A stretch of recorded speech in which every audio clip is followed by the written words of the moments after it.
யாருக்கு பலான்னு ஒரு அடி கிடைக்கணும் அப்படின்னு ஒவ்வொரு சீரியல்லையும் எடுத்திங்கன்னா ஒவ்வொரு சீரியல்லையும் ஒரு ஆள் சொல்லலாம். முன்னாடி வந்து பார்த்திங்க அப்படின்னா ஒவ்வொரு சீரியல்லையும் நம்மளை எரிச்சல் படுத்துறதுக்காகவே ஒரு கேரக்டர் இருக்கும்ல, அந்த மாதிரி பாண்டியன் ஷோ சீசன் 2ல் ஒரு கேரக்டர் நம்ம வயலன்ஸ் எல்லாம் வேணாங்க அப்படின்னு நினச்சாலும் கூட நம்மளை கடுப்பேற்றுற மாதிரி எரிச்சல் கொடுக்குற மாதிரி ஒரு கேரக்டர்னால் அது சுகன்யாவுடைய கதாபாத்திரமாக தான் இருக்கும். மற்றவங்களுக்குலாம் வில்லனாக இருக்கிறதுக்கு வில்லியாக இருக்கிறதுக்கு ஒரு காரணம் இருந்தாலும் உங்களுக்கு எந்த காரணமும் கிடையாது. சும்மா ஏதாவது நானும் வில்லியாக இருப்பேன் அப்படின்னு சொல்லிட்டு வில்லியாக இருக்கிறது மட்டும் இல்லாமல் அரசியுடைய வாழ்க்கையவே கெடுத்து குடிச்சு ஆக்கியிருக்காங்க. இதில் அரசி டேரெக்டாக இந்த கழுத்தறுக்க தாலி நானே கட்டிக்கிட்டதுங்கிறத ராஜி அண்ட் மீனா கிட்ட சொல்லியாச்சு. ஒரு பக்கம் குமரவேல்கிட்ட அந்த பொண்ணை பிரித்து திருப்பி கூட்டு வந்து வீட்டில் சேர்க்கறத ஒரு ட்ரையாக பண்ண போகிறாங்கன்னா, இன்னொரு பக்கம் பார்த்திங்கன்னா இதுக்கெல்லாம் காரணமான சுகன்யாவை சும்மா விட மாட்டேன்னு மீனா சொல்லிட்டாங்க.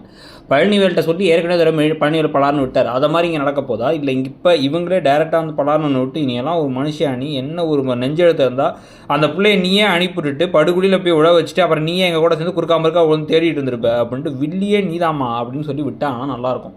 அது எல்லாத்துக்கும் தெரிய வந்ததுக்கப்புறம் தான் என்ன நடக்க போகுது, அது எப்படி கதை போக போகுதுங்கிறத பார்க்கலாம்.